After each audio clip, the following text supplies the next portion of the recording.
Hi, Anja. So we just did a dyad, a exchange of sh sharing our experience for 5 minutes, switching to the other person, switching back and forth. We did that for 30 minutes. So yeah, we're just sharing like what's that what that was like or is like or what is alive now that wasn't. Well, you now you have more stripes on your face than you did when we started, that's for sure. Yeah, it's there's a lot of sun, and I try to just give it a little contra and switched on the light in the room, and yeah, It's it, a kind of it's as it is. harlequin uh Okay, to have. Right. yeah, yeah, but it's exactly as you said before we did the diet. You said something like just after a diet, there is a certain energy in the space. And that's exactly what I'm sensing now, or feeling, or experiencing. It's a certain energy that I couldn't um, produce without a diet. Like, That's true. That's true. Beca- Because invites us to share something of ourselves in the moment, and it's impossible to hide how we are in the moment when we give ourselves that permission to speak from ourselves for 5 minutes. You can't really fake it, right? It's so obvious that if that our hiding or our presenting a story or our trying to show our best side for the other. Some of that is is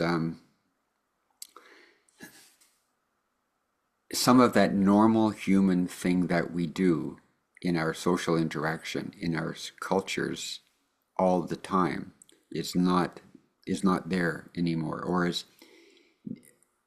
it's an invitation to do something different than what we usually do, and and if we try and do the same thing exactly, it's very obvious to both parties that that's true. So it's an invitation for the new in a sense. And but even that, even exploring this space in what we hope is a new way, I find myself that I'm checking with the other whether I'm staying in connection with the other, or doing staying present, and trying to bring something of myself that in my case may or may not be acceptable to the other. I wonder about that. My sense is often that I have more to say and be than fits into the the space, that's the room that's given to it. So I think in a way that's what I'm working on, why I'm interested in dyads, because I'm wanting to expand the space of what we can say to each other, especially in this time when there's so much, um, as I experience it, so much um, censoring of spontaneous speech. It feels like we often can't do that.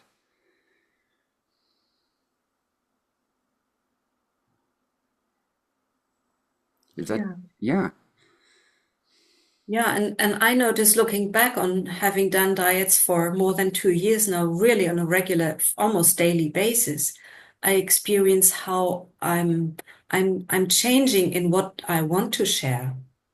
Like I have as if it's different layers of things that I need to mm, unpack, or I want to unpack. And so for the first couple of months, it was that first layer as I had never done. diets before, and then there was a time when I noticed, okay, I think I'm through with that now. So what will come next? And so it seems to become deeper and deeper and deeper. And just like the couple of last weeks, maybe, um, I noticed that I'm really searching deep inside of me, as you just experienced it when we did the diet. I really try to get in touch with this present moment and just be myself.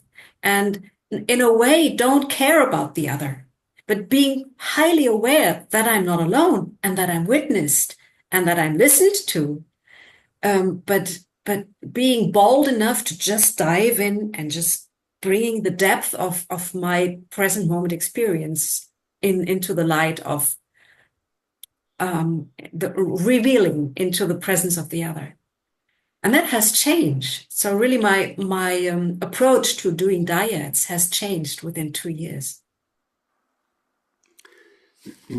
I remember, thank you. I remember the the earlier experiences of doing diets and how, and I don't know if everybody listening or watching this will know what the diet is. Maybe I'll have to explain that, or write that. But the the unscripted notion of being asked a question and given time to look within and tell the truth of it, that unscripted quality is incredibly different from our usual social and cultural um, being. So it's very different. It's very different to be asked that kind of question. And it was striking and powerful to be asked that and to have this sense of excitement, a real sense of excitement, kind of like being in a breathing a new air or being in a new place. And I notice in myself that there are parts of myself in the work. The dyad is a special place. It's a special room that we go into. But I notice that myself in the world, that there's ways in which I want to express in the world that I do not follow the the clarity and the permission that I have within the dyad in my life. So I censor parts of my experience. And because I had trouble with, or a sense of not being welcomed in early parts of my life, I love dyads for that permission, but I don't easily allow myself to risk that permission in the world, or by saying things like I'm guarded in some ways around what I dare to share. And my perception is that my society, I'm in Canada, and Anya's, you're in Germany, not some other German-speaking country. I thought you were, but yeah, that in our cultures, as I understand them, there's a great deal of holding back in silence, and I really want to be able to speak into that and to be bold in giving permission to myself for speaking into that. And yeah, and and it's yeah. So there's that opportunity that's there to have a new kind of speech, a new kind of truth telling, which I really think we need in our culture, because we're being, in my view, and it's so important to say that others don't have to see it as I do. This is just my way of seeing it. It's that we're being invited to, we're being told what to think and going along with that very often. And I'm part of it myself.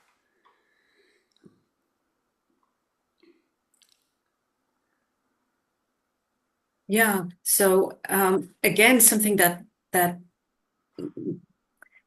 I experience a change during diets also in my way of approaching um, the world outside.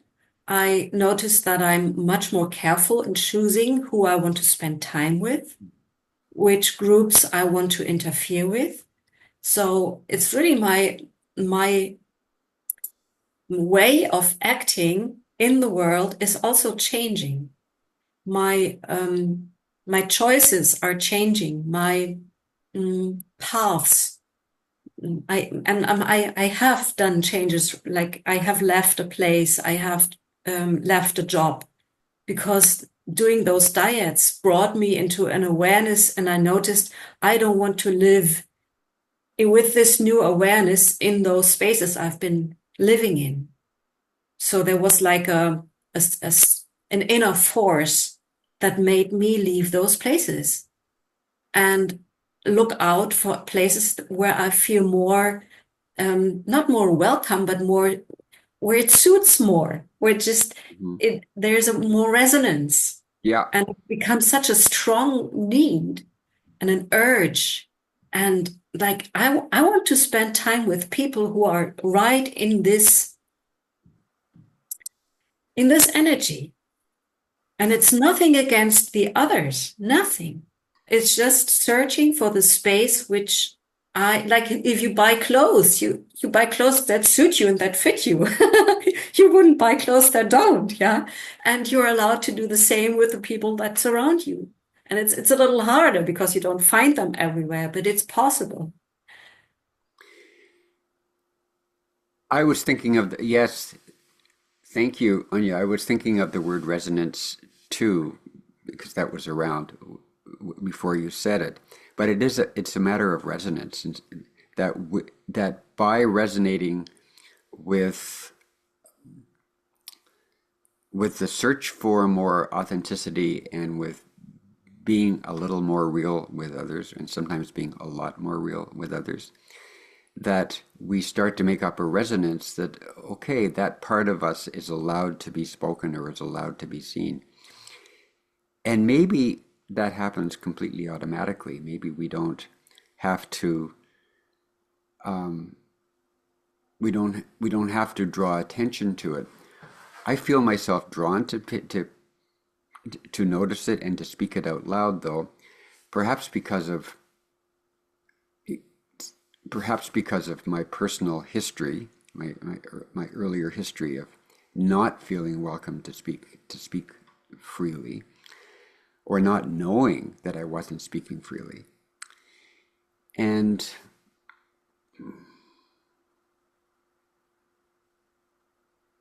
the fact that it may be so much in our cultures, and I don't know if this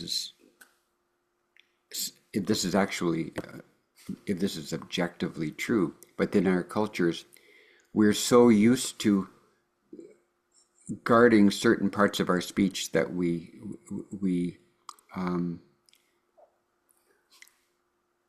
let me say it personally, is that I notice that I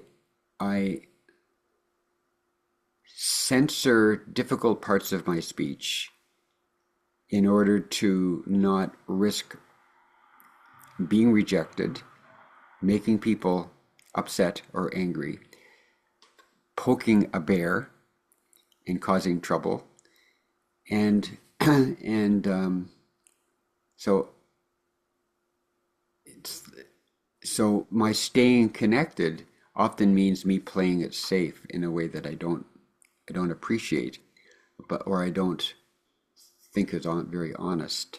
But I find myself trying to explore that area. It's what can be said, and how can we support more being present with all of us in the world. Yeah, in the world.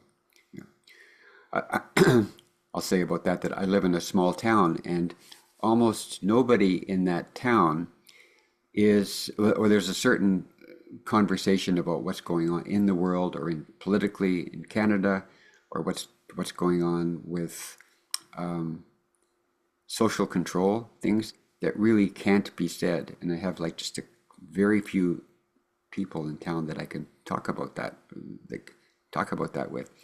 One prominent business owner is leaving town because she finds she can't find any sort of allies, if you like, with that. She's not a diet person.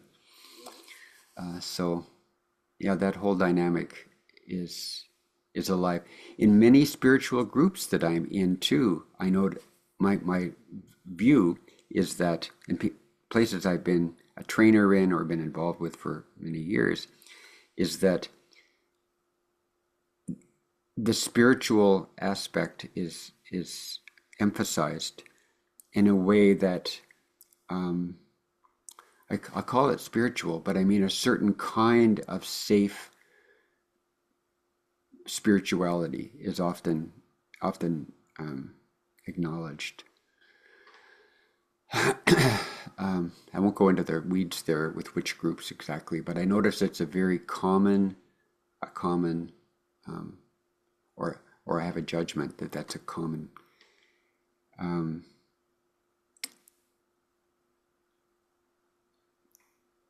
trying to reinforce our safety and our connection, but not reinforcing our risky truth telling. Maybe I'm. Well, I'll just leave that there. So listening to you, I imagine that you seem to have a capacity to talk more directly, and that you just don't allow it to yourself. And if I think about myself, it's like I also have I'm also censoring what I'm saying, but sometimes I see movies and I see people in those movies, and they're so direct and they're so spontaneous, and they just whatever just comes out of their mouth, and I think, oh, I would love to be like that. It just doesn't happen. It's not me because I censored myself starting from such a young age. I'm so programmed. I'm so socialized. I would have to work on myself really, really hard, and I would have to train 8 hours a day to become so spontaneous. And that seems to be hard work. And so I came up with the idea I just rather accept myself as I am. And just like accept that I'm a person who is not that spontaneous and who is not that open-hearted to truth speaking, and just I'm not speaking the truth. I'm just holding back a lot, and um it doesn't take work to hold back because that's me. Yeah, that's how I socialized myself. Mhm. Holding it back is a lot easier than not holding it back. And so I trained myself, or I started to and like and love myself with holding it back, and saying, okay, that's it seems to not want to get out. And maybe that's also a reason why a lot of people love to spend time with me, because I'm so peaceful. Right. So why don't I just accept that and enjoy that people like to spend time with my peacefulness, Hmm. and then try to get in peace with my inner voices that I don't allow to pop out. Do you understand something Right. about that like that? And I do get in peace with those inner parts with me more and more and more and more. It seems to become more and more easy to accept myself, that I'm not like those who are just letting it all out. So Right. that's my path. Thank you. Thank you. I love that your ownership of that part of you, and I recognize that part of you and that part of myself as well. In fact, doing dyads over time uh, with many different people and pretty much daily, as you're saying, the regularity of it has really helped a lot to feel um, trusting that the connection with others is there, will be there, that I belong, that I'm welcome with myself. I want to acknowledge that, claim that truth for myself. That is true. And I notice myself judging myself for shrinking from speaking in a difficult time. For speaking up, I judge that in myself, and I have not. And it's because of, as I was saying earlier, it's hard for me to evaluate whether that's a truthful voice or just some expression from my past, from my childhood. I can't really discern that awfully well, but the lightness, the lack of attachment, the non-resistance, all of that is foundational. Is so important. So thanks for bringing that back in.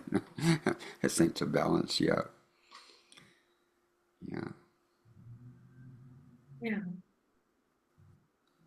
thank yeah. you. Yes, but like everything, we are changing, and the relational space is changing, and really, in a sense, that in a grander scheme of things, it's the relationships themselves are changing because ways in which we communicate with each other have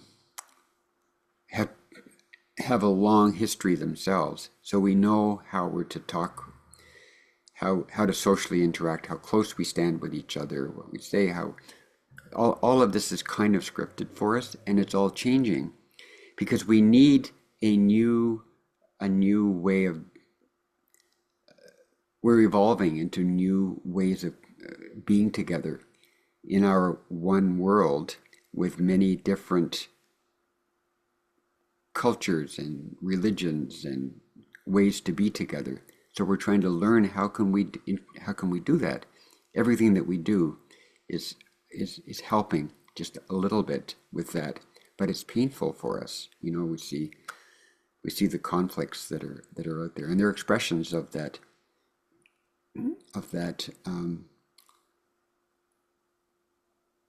lack of clarity and lack of trust in the space. Yeah, so we're evolving. I mean, dyads are evolving too. And there will be many forms and and I hope that millions of people can be learning and part of a growth experience about how do we become more